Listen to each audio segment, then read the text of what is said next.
Welcome back to Horror Galaxy. Tonight, I have 5 horror small-town stories for you. Before we begin, make sure you're subscribed. Because once you step onto the Horror Galaxy, you don't walk alone. I was already tired when I pulled the ledger toward me. Knuckles stiff from gripping the wheel all evening. And I remember thinking that if one more person climbed aboard, at that last stop I might actually say something unprofessional. The bus was empty behind me, engine ticking like it was counting down something I did not want to reach. I slowed as the headlights caught the wooden sign at the rural stop, the one nobody ever used anymore. And that was when I saw him standing there, facing the road like he had been waiting a long time. I opened the door out of habit more than choice. He stepped up without a word, boots clean, coat buttoned, eyes fixed somewhere past my shoulder. I asked for his fare, and he handed over the exact change, already counted, already warm from his hand. That was strange enough. Then, like he had done it every night of his life, he leaned forward and took the ledger pen from its clip. "Sign the note," he said, voice calm, polite, almost instructional. I laughed under my breath and told him nobody signed anymore, that it was an old requirement they never bothered to remove. He looked at me then, really looked at me, and something in his expression made me slide the book toward him without another word. He signed neatly, first and last name, then handed the pen back and walked to the rear seat. When I dropped him at the next junction, he rang the bell once and stepped off into the dark. I watched until he disappeared, then drove the rest of the route in silence. At the depot, I glanced at the ledger again. The name meant nothing to me. I closed the book and went home. 3 weeks later, I recognized the name in the death notices. It was small, tucked between announcements for bake sales and council meetings. Died suddenly at home. No age listed. No family mentioned. I stared at it long enough that my wife asked what was wrong. I told her nothing. I told myself it was coincidence. The next night, it happened again. Different man. Same stop, same calm expectation, same request. This time my chest tightened as he wrote his name, careful strokes, no hesitation. I memorized it. I told myself I would check the paper the next day, just to prove I was being ridiculous. I did not tell anyone when the name appeared 2 weeks later. I did not tell anyone when it happened a third time. Or a fourth. Always the last stop. Always the final passenger. Always a name that meant nothing until it suddenly meant death. I started dreading the end of the route. I found excuses to slow down, to linger at earlier stops, to check mirrors that did not need checking. Part of me hoped no one would be there. Another part, the worst part, needed to know if it would happen again. It always did. I tried skipping the stop once. I drove past with my eyes forward, heart pounding, pretending I had not seen the figure waiting just beyond the headlights. The bell rang anyway, not from inside the bus, but from somewhere deep in the engine. A single sharp chime that made me slam the brakes. When I opened the door, he was already standing at the steps. That night, I went to the depot supervisor. I showed him the ledger. I showed him the names, the dates, the pattern. He frowned, told me I was reading too much into it, said people died all the time. When I asked him to look up the riders, to find their tickets or complaints or anything at all, he shrugged and said there were no records. Rural routes were messy. Always had been. The deaths kept coming. I started buying the paper every morning, unfolding it with shaking hands. I stopped learning the names. I could not bear to. I just checked for the shape of them, the length, the way they sat on the page like a confirmation. Then one night, the bus was late. A lorry had stalled on the road, and I had been stuck behind it, watching the minutes crawl past. By the time I reached the last stop, the clock above the windshield had already ticked into the next day. I remember thinking, stupidly, that maybe that would break whatever rule I had stumbled into. There was no one waiting. Relief hit me so hard I had to grip the wheel. I laughed, a short, breathless sound, and reached to close the door. That was when I noticed the ledger. It was open. The pen lay across the page, ink still wet. My name written in the same careful hand I had seen so many times before. I sat there a long while, listening to my own breathing, trying to convince myself I could still change things. I closed the book. I drove back to the depot. I did not tell anyone. I did not go home. I went to the police station instead, ledger under my arm, and told them everything. They listened, polite, skeptical. They checked records. They made calls. They found nothing. No complaints, no witnesses. No proof anyone had ever boarded my bus at that stop. When morning came, I was still alive. So was the next day. The death notice did not appear. That was when I understood. The ledger was not predicting deaths. It was recording agreements. Something offered passage. Something took names in return. And the night I arrived late, it took mine instead. I resigned that week. I stopped driving buses altogether. I moved away. I did everything I could to disappear. Years passed. I thought I had escaped it. Last month, cleaning out an old box, I found the ledger. I know I burned it, I know I did. But there it was, intact, my name still on the page, ink dark and certain. Yesterday, I rang the local paper from a payphone and asked them to read me tomorrow's notices. They said there was one for a man who died suddenly, name unconfirmed. They asked if I had more details. I hung up before they could finish.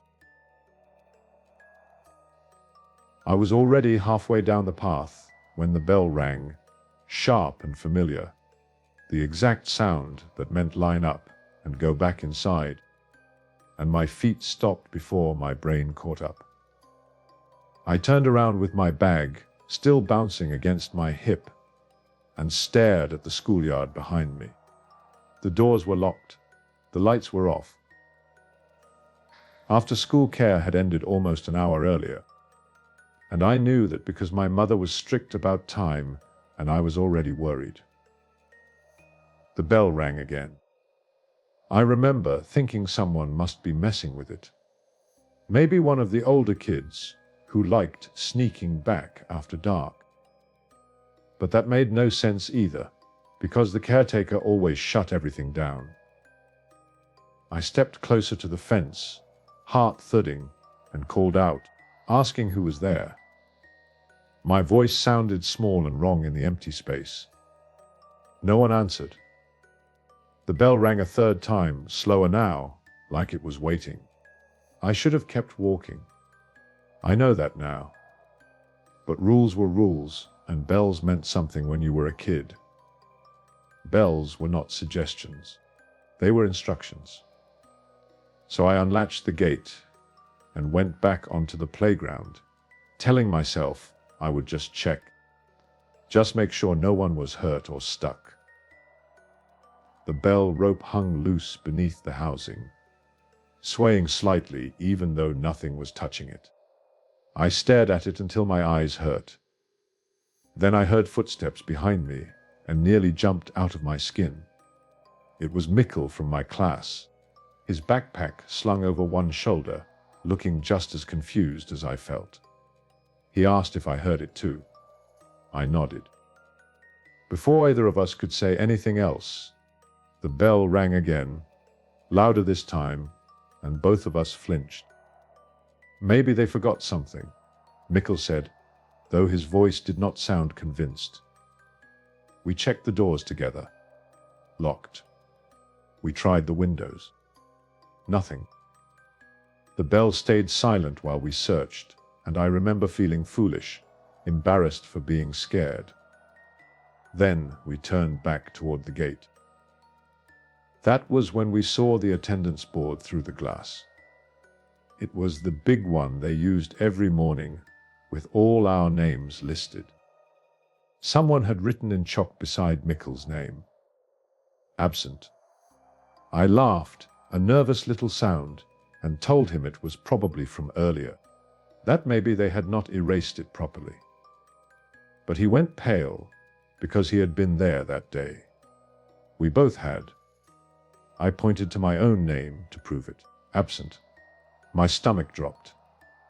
Before we could react, the bell rang again, right above us, so loud it hurt my ears.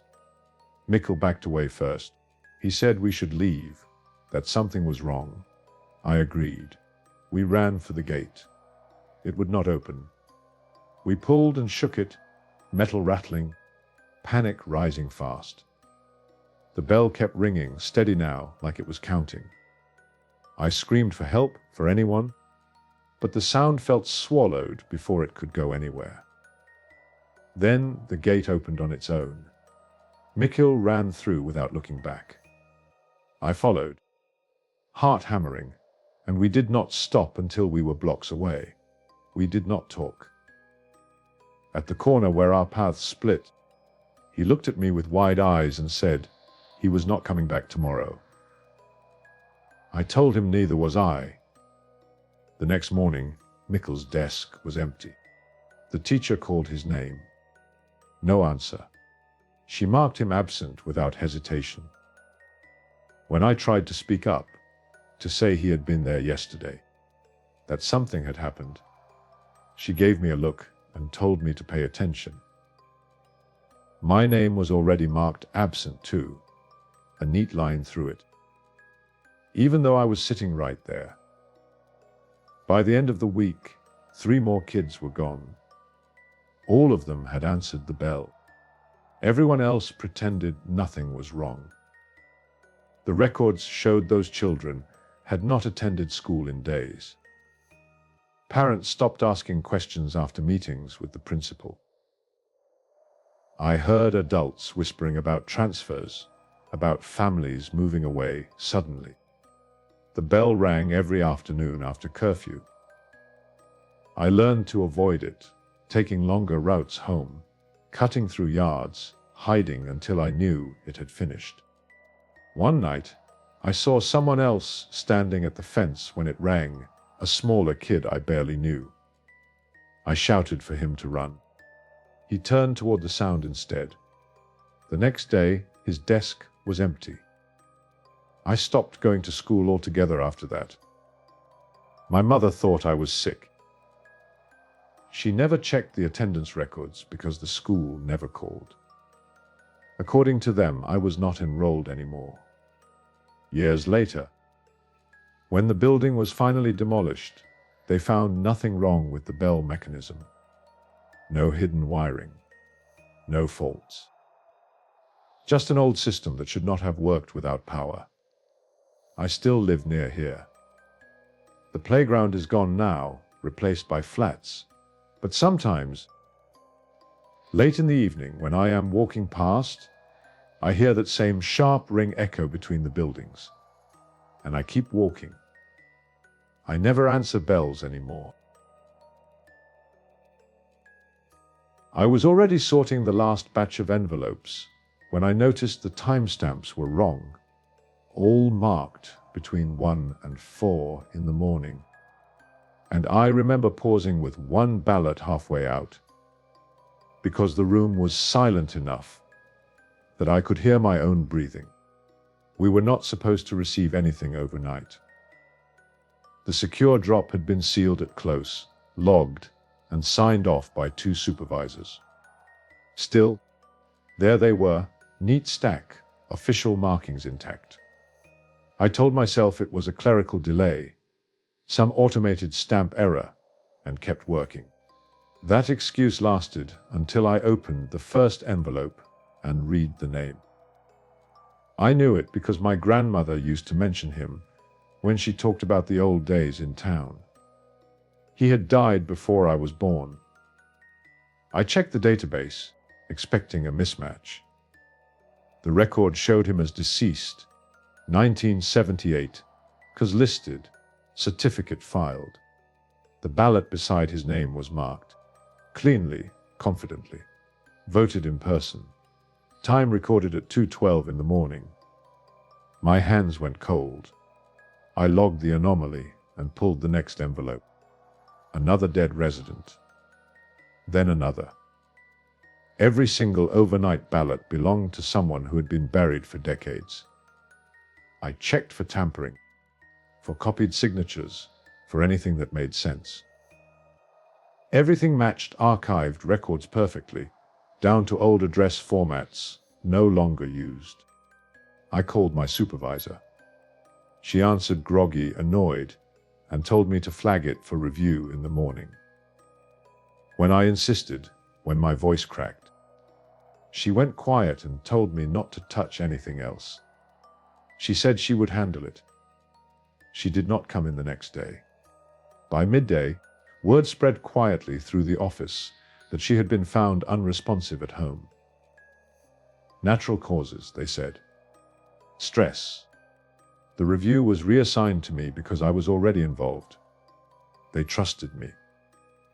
That trust felt heavy in my chest.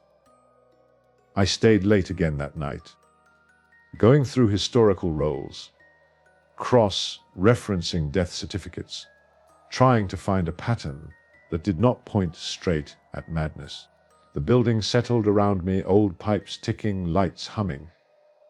At 1:30, the secure slot clicked. I froze. Another envelope slid through. I should have called security. Instead, I opened it with shaking fingers. The name was new. It belonged to a woman who had died only 5 years earlier. Someone I vaguely remembered from a shop near my flat. The timestamp read 1:43. I felt sick. I checked the camera feed for the drop. The footage showed nothing. No one approaching. No movement. Just the envelope appearing, as if pushed from the other side by the building itself. I started reading deeper, pulling council minutes from decades past, cross-checking election years. A pattern emerged slowly, reluctantly. Every name matched someone who had been legally struck from the roll after death. Every vote aligned with measures that had allowed quiet land seizures, rezoning, displacements. Decisions that hurt people who could not fight them. At 3:10, the slot clicked again. This envelope was heavier. Inside was a ballot already filled out, and a voter card bearing my name. I stared at it until my vision blurred. According to the card, I had voted in person at 3:07 in the morning. The address listed was my childhood home, the one that no longer existed. The database, when I checked, showed my status as inactive, deceased. I did not panic the way you might expect. I felt a strange calm settle over me, like something had finally decided where I fit. The implication was clear. The roll was not being corrupted. It was being maintained. Those who were no longer useful were removed. Those who could not object were returned, just long enough to consent. I destroyed my ballot. I fed it into the shredder until it jammed and smoked. The system logged an error immediately. Alarms did not sound, but my terminal locked me out. In the morning, an investigation was announced. Quietly. Internally. They asked me questions with polite smiles and careful language. I answered honestly. They told me I was mistaken. They showed me records where the overnight ballots never existed. The envelopes were gone. The footage was clean. My supervisor's death was unrelated. They placed me on leave. A week later, I received a letter thanking me for my civic participation. It confirmed my vote had been counted. It welcomed me back to the active role. I moved away after that, changed jobs, changed my name. I never registered to vote again. It did not matter. Last night, a notification arrived at my new address, forwarded somehow, telling me turnout had been excellent. I know now what happens after midnight. The town governs itself with voices that cannot protest, and it remembers who tries to speak. I was rinsing instruments at the sink when the printer chirped behind me. That sharp mechanical sound it only made when a new appointment slip was generated, and I remember muttering that it was impossible because the system shut itself down automatically at midnight. I dried my hands, walked over, and tore the slip free. The time read 12:47 in the morning. The patient name was unfamiliar.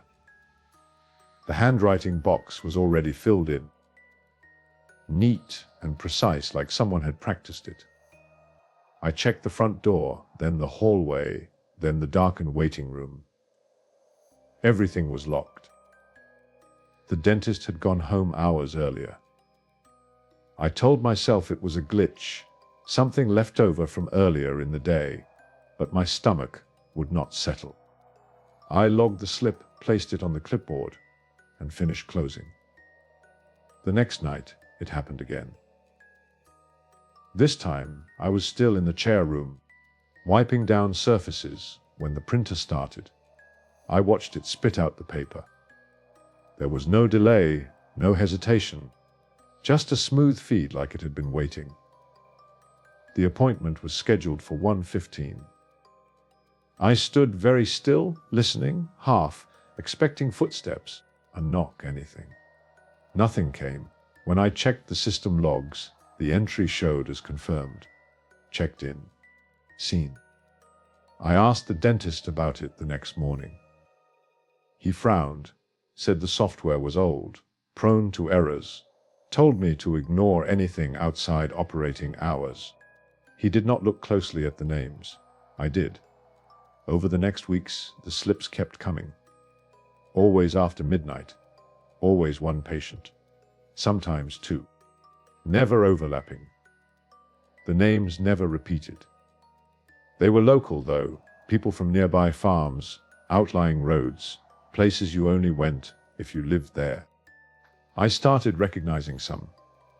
Then the police came in asking questions. They were polite, clinical, asking if we had treated a man whose name I recognized immediately from the slips. I told them no. The dentist confirmed it. The officer hesitated, then said they were investigating a body found outside town. The remains were incomplete. He did not elaborate until I asked. All the teeth were gone. I did not sleep that night.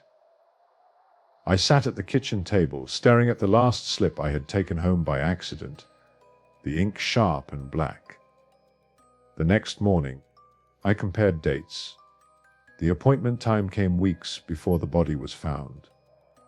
Always weeks. Enough time for people to notice someone missing, to start looking. I started staying late on purpose. I told myself I needed proof, that I needed to see something concrete.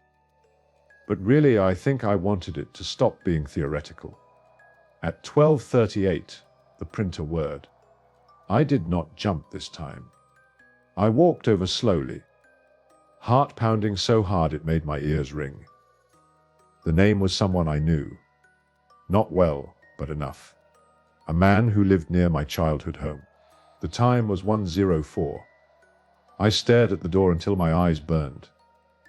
At 1:04, the chair light flicked on. It was not dramatic. No sudden movement. Just a soft hum as power flowed where it should not have. I backed away, whispering that this was wrong, that nothing should be happening.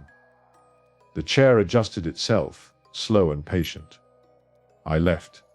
I did not tell anyone. I stopped taking the slips home. I stopped staying late. The bodies kept appearing.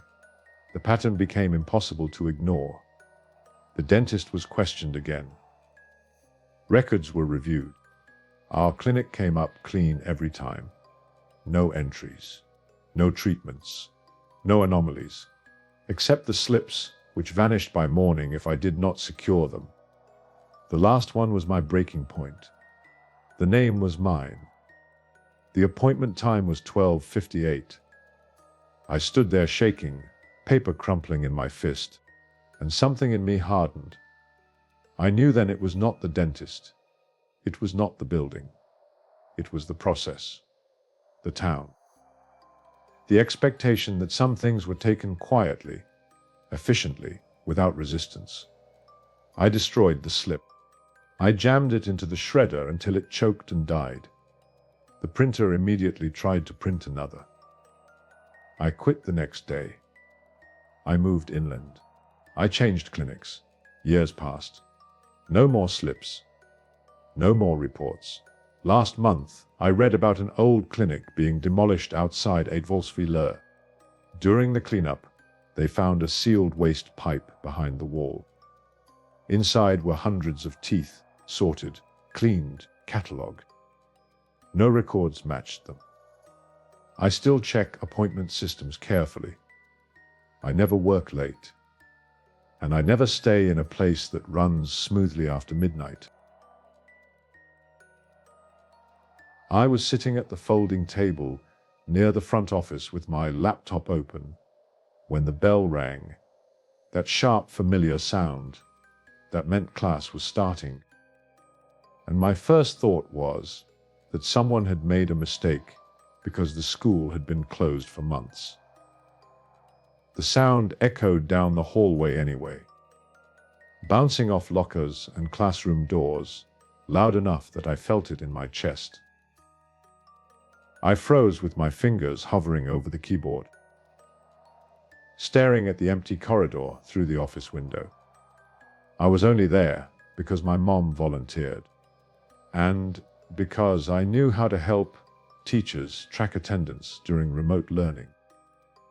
They needed someone to sit in the building a few days a week to handle mail, troubleshoot logins, and make sure the automated systems stayed running. It was supposed to be quiet. It always was. The bell rang again. I stood up, heart pounding, and walked into the hallway. My footsteps sounded wrong, too loud, like the building was listening. I called out, asking if anyone else was there, but my voice came back thin and alone. Every classroom door was locked. The gym lights were off. The cafeteria was dark. The bell stopped. I told myself it was a timer glitch. Old system. Everything about the school was old. I went back to the table and tried to focus on the attendance dashboard. That was when I saw the first change. One student name shifted from gray to green. Present. I frowned and clicked into the record. The student had not logged in. No camera. No microphone. No activity. Still marked present at 8:05. I refreshed the page. Another name changed. Then another. One by one. Students were being marked present without joining. I called the teacher assigned to the class. She answered from home, confused, and told me she could not see the changes on her end. On her screen, the students were absent.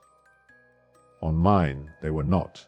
We argued quietly for a minute before the bell rang again, signaling the next period. More names turned green. I felt sick. I walked the halls again, checking every room, every bathroom, every corner where someone could hide. Nothing. The building felt empty in a way I could not explain. Like it had already decided, no one was supposed to be there but me. By lunchtime, 6 students had been marked present who had not logged in at all. When the bell rang for lunch, I unplugged the speaker in the office. The sound still came, muffled but unmistakable, echoing from deeper in the building. That afternoon, one of the teachers messaged asking if I knew why a student had been marked present and then removed from the roster entirely. Not marked absent, not excused. Gone. I checked. The name was missing. No profile, no history. Like they had never been enrolled. I recognized the name. The next day, I asked my mom if she had heard from the family. She shook her head and said people were moving away a lot lately. I knew that was not true. This was a small town. People noticed when someone left. The bell rang again at 8 the next morning, even though I was alone in the building. I did not unplug anything this time. I watched the attendance screen instead. More names turned green. Some I knew, some I did not. Every one of them failed to log in again. I started keeping a list on paper. Names, dates, times. When a name disappeared from the system entirely, I circled it. Within a week, there were 9 circles. Police came asking questions after a parent reported their child missing. The officer stood in the office where I worked, mask on, voice calm, and asked if I had noticed anything unusual. I wanted to tell him everything. Instead, I said the systems had been acting strange. He nodded like he already knew. That night, I could not sleep. I kept hearing the bell in my head. I dreamed of empty classrooms filling with names instead of people. The next morning, I arrived early. Before 8. The building was silent. I logged in and watched the attendance page. At 7:59, the bell rang. A new name appeared. It was mine, marked present. My stomach dropped so hard I thought I might pass out. I refreshed the page. My login flickered. My access changed from helper to student. My name moved to the roster. I tried to log out. The system would not let me. The bell rang again. I ran. I grabbed my bag and sprinted for the exit, heart slamming against my ribs. The front doors would not open. They were not locked. They just would not move. The bell rang a third time, closer now, louder, like it was coming from the walls. I thought about the list, about the circles, about what happened after.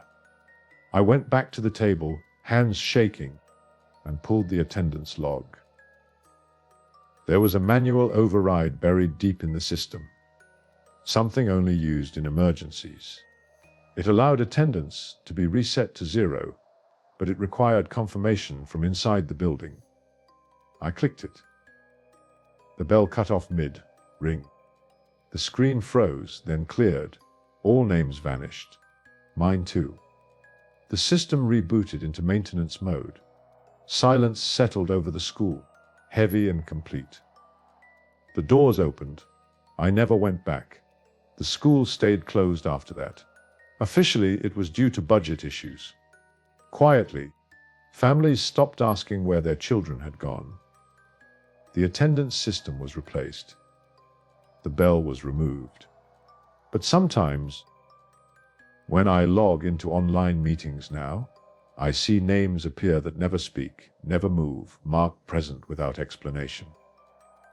When that happens, I log out immediately. I do not answer bells anymore.